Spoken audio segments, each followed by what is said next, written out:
ইংরেজি সাহিত্যের এই বইয়ে ৬০০+ এমসিকিউ কোশ্চেন রয়েছে। এই ৬০০ এমসিকিউ কোশ্চেন ভালোভাবে আয়ত্ত করতে পারলেই ইংরেজি সাহিত্যে 10+ মার্ক পাওয়া সম্ভব। তো আমাদের এবারের আয়োজন এই ৬০০ এমসিকিউ কোশ্চেনের ওপর ধারাবাহিকভাবে ভিডিও বানানো।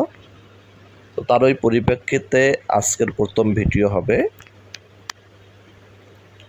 আজকের ভিডিওতে থাকতেছে পিরিয়ডস অ্যান্ড এইজ রিলেটেড 17টি এমসিকিউ কোশ্চেন এবং সেটি হচ্ছে রেনেসাঁস পিরিয়ডের। তো শুরু করা যাক। William Shakespeare was born. William Shakespeare জন্মগ্রহণ করেছিল 1564 সালে এবং উইলিয়াম শেক্সপিয়ার মৃত্যুবরণ করেছিল 1616 সালে। উইলিয়াম শেক্সপিয়ারকে বলা হয় সর্বকালের সর্বশ্রেষ্ঠ নাট্যকার। তিনি নাটকের জন্য বিশ্ববিখ্যাত এবং তিনি এলিজাবেথান পিরিয়ডের একজন বিখ্যাত নাট্যকার। Which is known as the golden age of English literature. ইংরেজি সাহিত্যের স্বর্ণালী যুগ বলা হয় কোন পিরিয়ডকে? এলিজাবেথান পিরিয়ডকে। আমরা জানি এলিজাবেথান পিরিয়ডের একজন শ্রেষ্ঠ নাট্যকার হচ্ছেন উইলিয়াম শেক্সপিয়ার এবং এই এলিজাবেথান পিরিয়ডকে বলা হয় ইংরেজি সাহিত্যের স্বর্ণালী যুগ। এলিজাবেথান পিরিয়ডের আরেকজন বিখ্যাত নাট্যকার হচ্ছেন Christopher Marlowe. Next question, Jacobean period of English literature refers to. ইংরেজি সাহিত্যের জ্যাকোবিয়ান পিরিয়ড হচ্ছে 1603 থেকে 1625, অর্থাৎ এলিজাবেথান এইজের পরের এইজটাই হচ্ছে জ্যাকোবিয়ান পিরিয়ড বা জ্যাকোবিয়ান এইজ। আর জ্যাকোবিয়ান এইজের একজন বিখ্যাত নাট্যকার হচ্ছে বেন জনসন এবং বিখ্যাত একজন কবি হলেন জন ডান।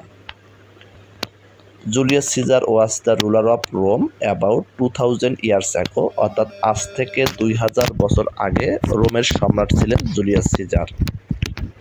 এবং জুলিয়াস সিজারকে নিয়ে একটি বিখ্যাত ট্র্যাজেডি নাটক লেখেন উইলিয়াম শেক্সপিয়ার, অর্থাৎ জুলিয়াস সিজার হচ্ছেন উইলিয়াম শেক্সপিয়ার একটি বিখ্যাত ট্র্যাজেডি নাটক। Where did the renaissance start from? রেনেসাঁসটি কোথায় শুরু হয়েছিল? এটি হচ্ছে ইতালি। ইতালির মূলত ফ্লোরেন্স শহরে। রেনেসাঁস শব্দটি কি? ফ্রেঞ্চ শব্দ, অর্থাৎ ফরাসি শব্দ। তাহলে ভালোভাবে মনে রাখবো, রেনেসাঁস হচ্ছে ফরাসি শব্দ এবং রেনেসাঁসটি শুরু হয়েছিল ইতালিতে এবং ইতালির কোন শহরে? ফ্লোরেন্স শহরে। Elizabethan tragedy is centred on. Elizabethan ট্র্যাজেডিগুলো মূলত রিভেঞ্জ বা প্রতিশোধ কেন্দ্রিক। In what year did Shakespeare die? Shakespeare কত সালে মৃত্যুবরণ করেছিল? 1616 সালে। Shakespeare live during the reign of. Shakespeare কার শাসনামলে জীবিত ছিলেন বা কার শাসনামলে ছিলেন? এলিজাবেথান ওয়ান, রানী Elizabeth one. The beginning of the renaissance may be traced to the city of. রেনেসাঁসটি ইতালির কোন শহরে শুরু হয়েছিল? ইতালির ফ্লোরেন্স শহরে। William Shakespeare was an English dramatist and poet of the 16th century. William Shakespeare 16 শতাব্দীর একজন বিখ্যাত নাট্যকার এবং কবি ছিলেন।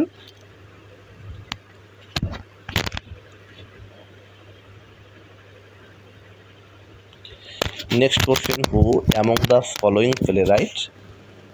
নিচের কে বিখ্যাত কবি নাট্যকার ইজ শেক্সপিয়ার কন্টেম্পোরারি? শেক্সপিয়ারের সমসাময়িক বিখ্যাত নাট্যকার কে?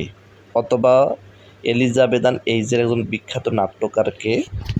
অ্যান্সার হবে ক্রিস্টোফার মার্লো। আমরা জানি ক্রিস্টোফার মার্লো এবং উইলিয়াম শেক্সপিয়ার দুজনেই একই সময় এবং একই বছরে জন্মগ্রহণ করেন। দুজনেই 1564 সালে জন্মগ্রহণ করেন এবং দুজনেই এলিজাবেথান এইজের বিখ্যাত নাট্যকার। ক্রিস্টোফার মার্লোর সবচেয়ে বিখ্যাত নাটকটি হচ্ছে ডক্টর ফাস্টাস।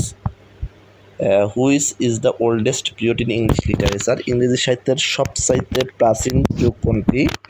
অ্যাংলো স্যাক্সন, অর্থাৎ ওল্ড পিরিয়ডের আরেকটা নাম হচ্ছে Anglo Saxon period. Who is the greatest drama artist of all Times?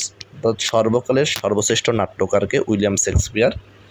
Christopher Marlowe is William Shakespeare's contemporary, অর্থাৎ উইলিয়াম শেক্সপিয়ার ক্রিস্টোফার মার্লো দুজনের সমসাময়িক, অর্থাৎ একই বছরে জন্মগ্রহণ করেন বা একই যুগে, অর্থাৎ দুজনেই এলিজাবেথান পিরিয়ডের বিখ্যাত নাট্যকার। এটা অ্যান্সার হবে কন্টেম্পোরারি। 16 নম্বর কোশ্চেনটি হচ্ছে the beginning of the renaissance may be traced to the country of. রেনেসান্সটি কোন দেশ থেকে শুরু হয়েছিল? ইতালির ফ্লোরেন্স শহর থেকে। Chaucer is the represent point of, Chaucer হচ্ছে জিওফ্রি চসার হলেন মধ্যযুগের একজন বিখ্যাত কবি। জিওফ্রি চসারকে বলা হয় চসার হচ্ছে মধ্যযুগের একজন কবি, বলা হয় কবিতার জনক বলা হয়। চসারের সবচেয়ে বিখ্যাত যে কবিতাটি হচ্ছে সেটি হচ্ছে ক্যান্টারবেরি টেলস। চসার 1340 থেকে 1400, এই 60 বছর জীবিত ছিল। এই 1340 থেকে 1400 এটাকে বলা হয় এইজ অফ চসারের যুগ বলা হয়। তাহলে Chaucer is the represent point of 14th century, 14দশ শতাব্দীর একজন প্রতিনিধিত্বকারী কবি হচ্ছেন জিওফ্রে